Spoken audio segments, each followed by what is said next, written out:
성경책은 가지고 있지만 하나님의 말씀을 가지지 못한 사람이 많습니다. 책은 있지만 하나님의 말씀이 없습니다. 책을 가지고 있지만 말씀이 없는 사람은 신앙생활을 어떻게 하겠습니까? 하나님이 함께하는 신앙생활보다는 자기의 의지나 감정을 만족시키는 프로그램 중심의 종교생활에 매달릴 수밖에 없습니다. 이것은 자기 착각에 스스로를 속이는 것입니다. 우리가 예수 그리스도를 믿는 신앙생활을 하면서 말씀이 없이 신앙생활을 하면은 자연히 세상식을 따라가게 되어 있습니다. 하나님의 말씀이 끊겼습니다. 하나님은 말씀으로 언약의 백성인 이스라엘을 이끄셨습니다. 그런데 그 말씀이 이스라엘에게서 사라졌습니다. 구약의 마지막 선지자 말라기가 전한 마지막 말씀은 여호와 하나님께서 하나님의 사자를 앞서 보내시겠다는 예언이었습니다.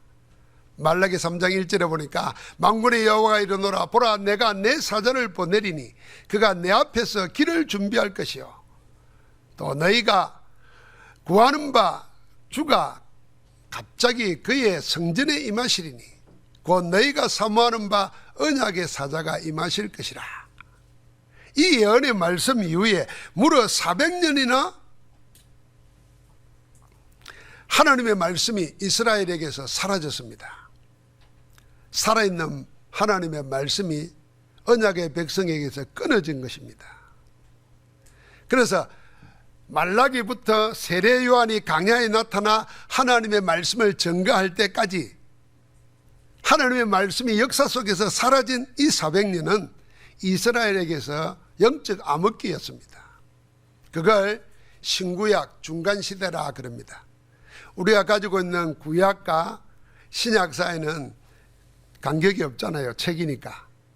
그런데 실제 역사는 400년 기간이 있습니다. 이 400년이 하나님의 말씀이 끊겨버리고 사라진 시대입니다. 여러분, 내 인생에 하나님의 말씀이 언제 살아있었습니까? 지금도 살아있습니까? 아니면 아직 책은 가지고 있는데 말씀이 내게 없는 겁니까? 회복해야 됩니다. 이 400년 기간 동안에 그들을 지배하고 있던 페르사 제국은 헬라 제국에 의해서 정복당하고 헬라 제국은 그 다음에 등장한 로마 제국에 정복당해서 이제 이스라엘은 로마에 속국되어 있습니다. 이 긴 세월 동안 이스라엘은 계속해서 강대국의 지배를 받았습니다. 하나님의 언약을 버린 백성의 참담한 결과였습니다. 로마 제국의 속국이라는 처참한 환경에도 유대인은 각 파별로 나누어서 반목과 분열을 계속하고 있었습니다. 유대인들은 이 암울한 현실, 이걸 두고 이걸 어떻게 해결할 것인가에 대해서 각자 다른 대책을 세워놓고 그걸 신앙으로 내걸고 대립했습니다. 그 대표적인 게 바리새파, 사두개파, 셀로딘, 에셈파였습니다. 바리새파는 율법과 세상의 철저한 분리를 통해서 이스라엘을 회복해야 한다는 현실 분리파였습니다. 그러면서 율법과 전통을 지키자, 전통주의자였습니다. 이와 정반대인 사두개파는 현실과 적극적으로 타협하면서 영적 사실을 부인하는 자유주의자였습니다. 그리고 이도 저도 다 옳지 않다 해서 깊은 산속이나 강야에 들어가서 개인의 경건을 통한 회복이 진짜 신앙이다 하는 현실 도피파가 있었습니다. 그게 에센파입니다. 그런 것만 있겠습니까? 아니다. 무력투쟁으로 이스라엘을 되찾아야 한다는 혁명파가 있었습니다.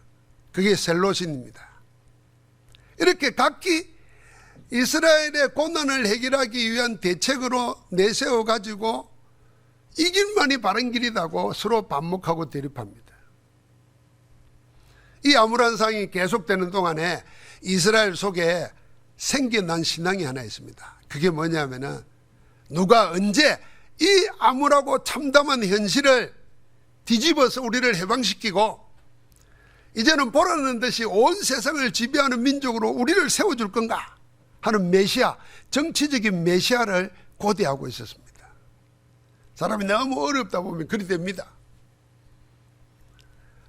하나님의 언약을 성취하는 하나님이 보내시는 메시아 그리스도가 아니라 자기들의 상황을 바꾸어줄 정치적 혁명가 메시아를 기다리고 있었습니다. 이 400년 기간 동안, 말씀이 끊어진 기간 동안. 이처럼 이스라엘은 신구약 중간시대 400년 동안 하나님의 언약이 아닌 다른 것 틀린 것으로 꽉 찼습니다. 하나님의 말씀이 끊긴 동안 하나님의 언약은 실종되었습니다. 언약이 사라진 그 자리에 율법과 조상들의 전통과 사람의 제도만이 판을 치고 있었습니다. 여러분, 나에게도 마찬가지입니다. 우리에게서 하나님의 말씀이 사라지면 그 자리에 인간의 논리가 또아리를 틀고 자리를 잡습니다. 인본주의입니다. 이 인본주의가 신본주의를 가장하고 사람의 생각과 영혼을 노락질합니다. 중간시대 400년 암흑기가 그리했고 교회사의 중세 암흑기가 마찬가지였습니다. 여러분, 신본주의를 가장한 인본주의는 실상은 사단이 위장한 것에 불과합니다. 성삼위 하나님을 부정하고 예수 그리스도와 성령의 역사를 거부합니다. 오로지 주장하는 것은 육신적이고 세상적인 것으로 유혹하고 속입니다. 네가 건강하고 네가 잘 되면 되지. 그것도 다 우리가 행복하고 잘 되자고 믿는 거지. 이런 식으로 자꾸 유혹합니다. 하나님의 말씀이 끊기면은 사단에게 사로잡힌 노예, 포로, 속국 상태가 됩니다. 지금 우리는 식민지 노예가 아니잖아요. 포로도 아니잖아요. 그런데도 그 영혼은, 그 삶은 하나님 아닌 다른 것에 끌려다닙니다. 그걸 심리학자들은 중독이라 그러고 분열이라 그러고 집착이라 그러고 온갖 자유인이 아니라는 겁니다. 끌려다니는 거죠. 그러나 그런 속에서도 하나님의 말씀을 언약으로 잡은 남은 자들이 있었습니다. 남은 자들은 하나님의 말씀이 살아있다는 것을 체험했습니다. 남은 자들은 전부 하나님의 말씀을 통해서 인도를 받았고 세상을 살렸습니다. 살아있는 하나님의 말씀이 그들을 살린 것입니다. 살아있는 그들을 통해서 세상이 살아나는 것입니다. 드디어 400년 만에 하나님의 말씀이 나타났습니다. 그게 세례 요한의 메시지입니다. 400년 만에 하나님의 말씀이 나타났어요. 그 말씀의 전달자가 세례 요한입니다. 이 세례 요한은 제사장의 아들로 가브리엘 천사장의 계시를 받고 태어났습니다. 이 세례 요한의 부모님이 나이 많아서 아이를 가지지 못해요. 그런데 아버지 사가랴가 대제사장으로서 성전에 들어가서 제사할 때 가브리엘 천사장이 나타나서 내년 이맘때에 내 아내가 아들을 얻을 거다 그랬어요. 그러니까 아이고 우리가 나이가 몇 살인데요. 네가 아들을 낳을 때까지 네가 벙어리가 된다 그랬습니다. 그래 아들을 낳을 때까지 입이 다물어졌어요. 하나님의 천사를 통해서 주시는 하나님의 말씀을 못 믿는 겁니다. 왜 못 믿겠어요? 못 믿을 수밖에는 나이 늙었지. 나이 늙으면요 같은 방에 잠도 안 자요. 떨어져 자요. 그러니까 아이 낳을 수도 없어요. 그러니까 당연한 겁니까? 아이고 내가 나이가 늙었는데 뭘. 하나님이 주신다고 그랬는데. 예수님보다 6개월 먼저 태어난 친척이면서 세례 요한은 태중에 있을 때부터 이미 성령으로 충만했다고 누가복음 1장에 증거합니다. 잉태되는 그 순간부터 예사롭지 않았던 세례 요한은 자라면서 심령이 강건해지고 이스라엘에 나타날 때까지 빈들에서 강야에서 있었다 그랬습니다. 이런 세례 요한이 때가 되자 강야에서 하늘의 말씀을 전가하기 시작했습니다. 여러분 강야는 사람이 없는 곳 아닙니까? 사람이 없는 곳에서 하늘의 말씀을 전가하는데 역사는 어디에서 일어나느냐? 하늘의 말씀은 시공간을 초월하는 증거가 여기도 나옵니다. 예루살렘에서부터 온 유대 지방의 사람들이 세례 요한에 있는 곳, 다시 말하면 하나님의 말씀 증거되는 곳에 몰려들었다 그랬습니다. 원래 사람들이라는 게 다 서울로 가잖아요. 배울 것도 서울에 있다고 생각하잖아요. 그런데 강야로 몰려와요. 하나님의 말씀 있는 곳에 찾아왔다는 겁니다. 얼마나 오랜 세월 동안 하나님의 말씀 듣기에 목말라 있었던가, 그걸 알 수 있습니다. 400년 기간 동안에 제각각 자기 주장을 하는데 그런 메시지와 다른 메시지를 들은 겁니다. 그래서 몰려드는 겁니다. 몰려드는 그들에게 세례 요한의 첫 메시지가 회개하라, 천국이 가까웠느니라 그랬습니다. 천국 복음을 전했습니다. 하나님 나라가 임할 것인데 그 하나님 나라 임할 것을 예비해라. 그게 회개입니다. 하나님 나라를 맞이할 준비를 하라는 것입니다. 그 복음을 전했습니다. 여러분, 400년 만에 다시 나타나 하나님의 말씀을 전가한 세례 요한은 누구입니까? 하나님은 세례 요한을 통해서 전가한 메시지가 무엇이었습니까? 첫 번째로 세례 요한은 누굽니까? 한번 같이 합시다. 하나님의 말씀에서 자기를 찾은 사람이다. 하나님의 말씀에서 나를 찾은 사람, 그 사람이 세례 요한이에요. 그는 사람의 말이나 세상의 여론에서 자기를 찾지 않고 오직 하나님의 말씀에서 자기 정체성을 찾은 사람입니다. 그래서 하나님의 사람입니다. 사람들은 궁금했습니다. 특별히 그 시대 종교 지도층들은 궁금했어요. 도대체 예루살렘도 아닌 거친 강야에서 낙타 털옷 입고 야생 굴이나 먹고 사는 저 사람에게 왜 사람들의 마음이 빼앗길까 말이에요. 이게 진짜 우리가 기다리는 그 메시아일까? 아니면 자기 착각에 빠진 미친 자일까? 궁금했어요. 그래서 제사장들, 레위인들, 바리새인들이 사람을 보내서 물었습니다. 네가 누구냐? 네가 그리스도냐? 그렇게 묻자 세례 요한은 아니라 그랬습니다. 그러자 이번에는 그러면 너는 누구냐? 네가 엘리야냐? 이번에도 아니라 합니다. 그러니까 그러면 그 선지자냐? 이번에도 역시 아니라고 합니다. 아니, 사람들이 얼마나 답답하겠어요. 그러니까 그럼 도대체 네 누구냐 말이에요. 네게 누구길래 이런 일을 하느냐 말이에요. 그때 세례 요한이 한 말입니다. 그게 요한복음 1장 23절이에요. 나는 선지자 이사야의 말과 같이 주의 길을 곱게 하라고 광야에 외치는 자의 소리라 그랬습니다. 하나님의 말씀에서 자기를 찾아서 말한 겁니다. 사람들이 기대를 가지고 몰려오면서 네가 그리스도냐 엘리야냐 선지자냐 막 묻는데 너희들이 생각하는 그런 게 아니고 하나님의 말씀에 강야에 외친 자의 소리로 이미 말씀했다. 그가 나다 그랬습니다. 누가 하나님의 사람입니까? 하나님의 말씀에서 자기를 발견한 사람, 그가 하나님의 사람입니다. 날마다 말씀을 통해서 자기를 찾아 누리는 사람, 그가 하나님의 사람입니다. 여러분, 우리가 세상 살면서 남의 말에 지나치게 신경 쓰는 사람 있잖아요. 그래서 세상 사는데 다 좋은데 제일 힘든 게 인간관계라 그러잖아요. 직장에 가서 아니면 같은 아파트에서 남들이 뭘 하는데 거기에 다 신경 쓰고 삽니다. 그게 잘못되다 한번 딱 꽂히면요, 그 말 때문에 하나님이 나를 자녀로 삼으신 것도 잊어버립니다. 고민하고 갈등하고 괴로워하고. 여러분, 이제 하나님의 말씀에서 자기를 찾기를 바랍니다. 세상이 말하는 그거, 나를 모르는 다른 사람이 말하는 그거 나 아니야. 사단이 속이는 그 아니야. 하나님의 말씀 복음에서 나를 찾는 그 사람이 하나님의 사람이라니까요.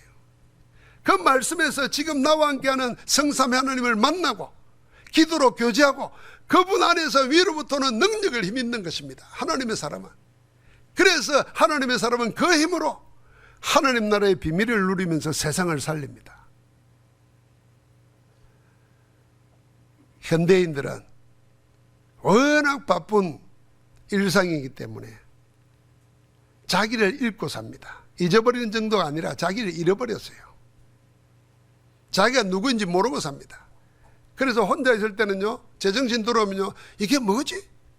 내가 지금 뭐 하고 있는 거지? 나는 뭐야? 이렇게 근원적인 질문을 하고 그 속에서 자기가 발견 안 돼서 허탈해합니다. 그리고 반대로 사람들은 전부 다 자기 착각에 빠져서 보통 사람이 이해하지 못할 황당한 행동을 자연스럽게 합니다. 자기 도취에 빠져서 스스로를 합리화시키며 유별난 행동을 합니다. 전부 자기를 말씀에서 발견하지 못한 사람들의 특징입니다. 진정한 자기를 찾을 수 있는 것이 하나님의 말씀 복음입니다. 진정한 자기를 찾으려면 인간을 지으신 창조주를 찾아야 됩니다. 나를 지으신 에게서 진짜 나를 만날 수 있습니다. 나를 어떻게 지었으며 왜 지었으며 무엇으로 어떻게 살아야 하는지 거기에 대한 모든 답, 나에 대한 모든 해답이 나를 지으신 에게서 나옵니다. 그게 하나님의 말씀이잖아요. 자기를 말씀에서 찾은 세례 요한은 몰려드는 무리들의 잘못된 기대와 요구에 휘말리지 않았습니다. 무리는 전부 다 400년 동안 말씀이 없다가 역사가 일어나니까 막 우리가 기다리는 메시아가 아니냐 하고 달라든단 말이에요. 그렇게 물었어요. 그럴 때 나는 아니다 이렇게 말하기 쉽지 않습니다. 그들의 기대에 맞춰서 자기 탐욕을 채우는 것이 보통 사람들의 일입니다. 여러분 우리도 뭐 괜히 그런 거 좋아하잖아요. 막 내가 나를 아는데 와가지고 목사님 진짜 영화배우보다 잘생겼습니다 이러면 이게 지금 무슨 말인지 내가 아는데도 기분이 좋단 말이에요.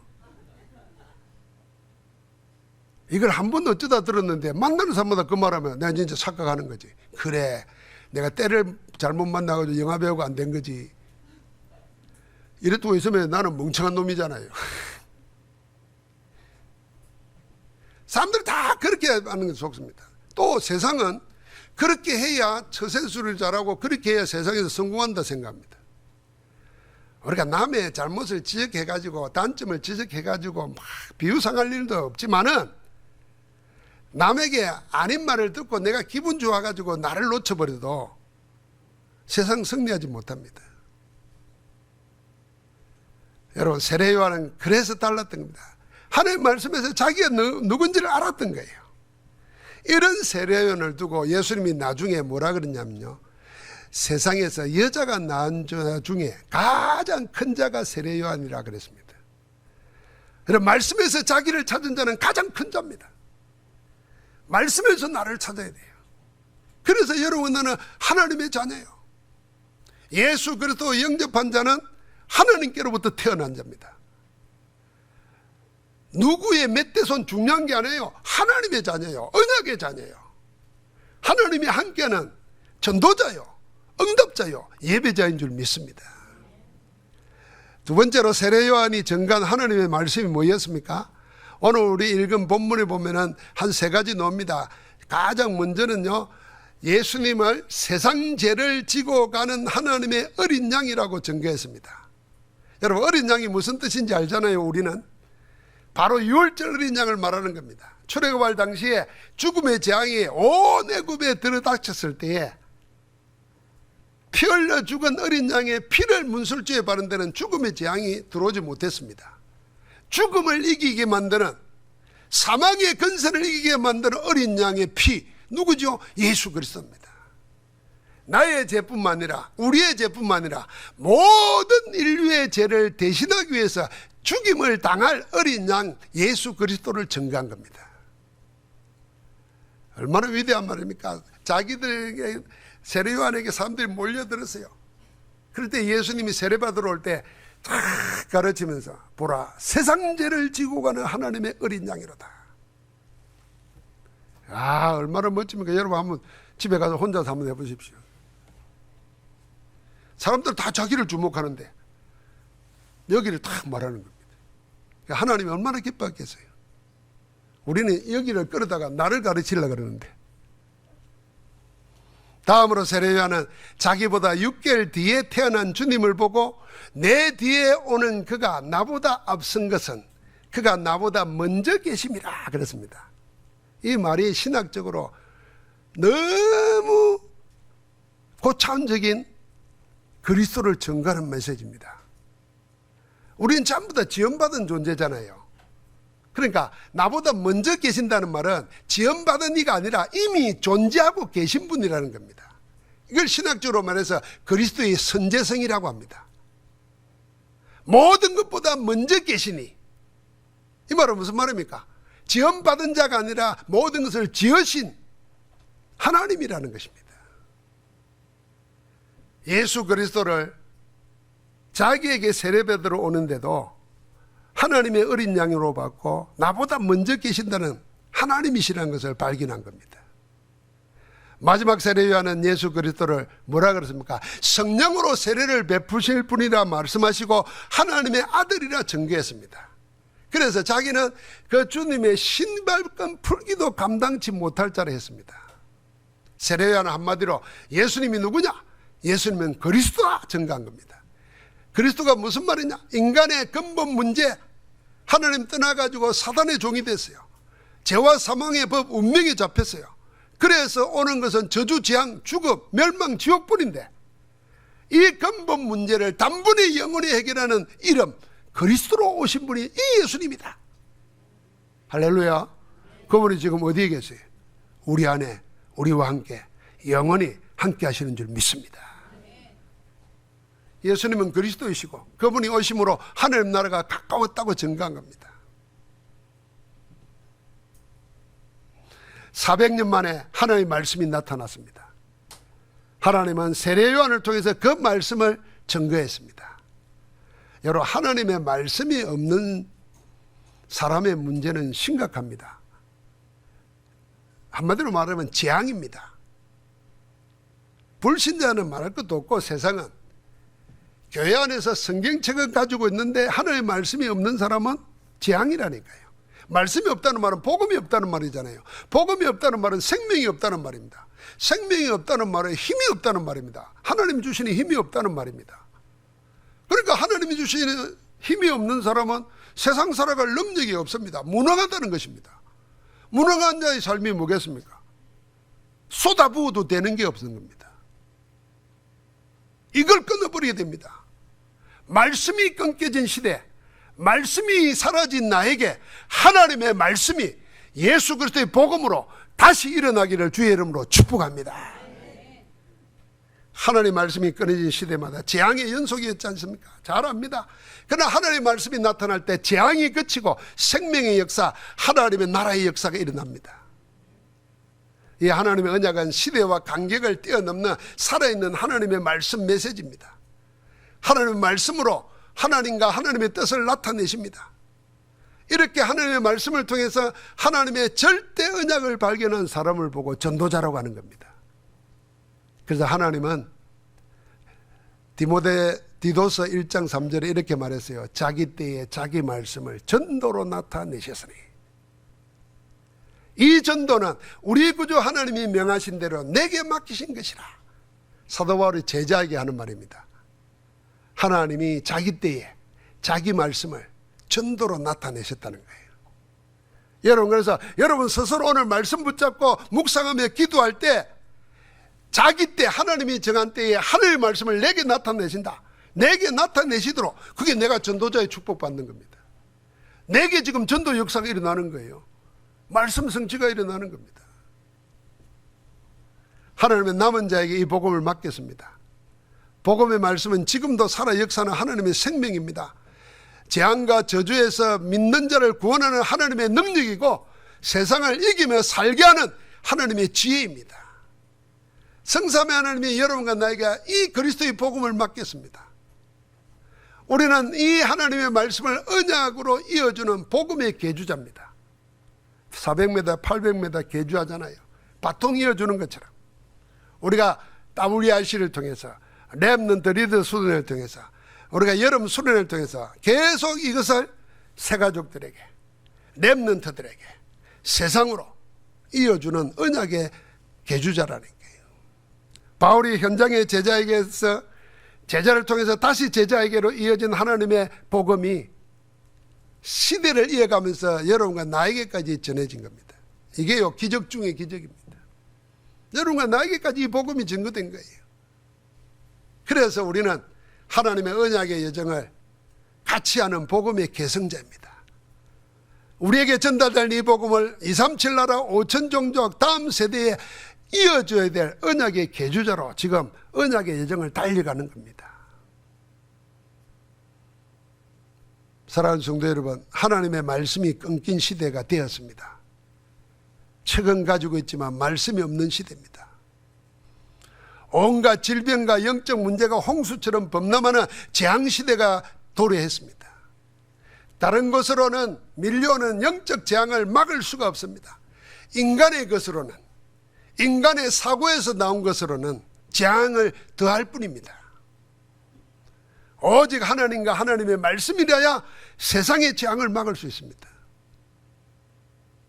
이때 성삼위 하나님께서 우리에게 오직 그리스도, 오직 하나님 나라, 오직 성령이라는 모든 문제의 해답을 삼언약 말씀으로 주었어요. 하나님의 말씀으로 살리라고 구체적 대상을 우리에게 말해줬습니다. 모든 족속 만민 땅끝까지 가라는 것입니다. 그것도 내가 함께하면 하겠다는 겁니다. 성령이 임하면 권능을 받고 내가 주는 권능으로 하게 하겠다는 것입니다. 그 하나님이 지금 나와 우리와 함께하는 모든 곳에 역사하고 계시는 줄 믿습니다. 이제는 이 말씀, 살아있는 말씀을 가지고 세상에서 사라져버리고 교회에서 사라진 세 가지 뜰 성전을 회복하는 것입니다. 그래서 237과 치유 서밋의 축복을 가지고 세상을 살리는 말씀의 전달자로 나아가는 것입니다. 서로 축복하십시다. 하나님의 말씀을 이어줍시다. 우리는 말씀의 전달자입니다.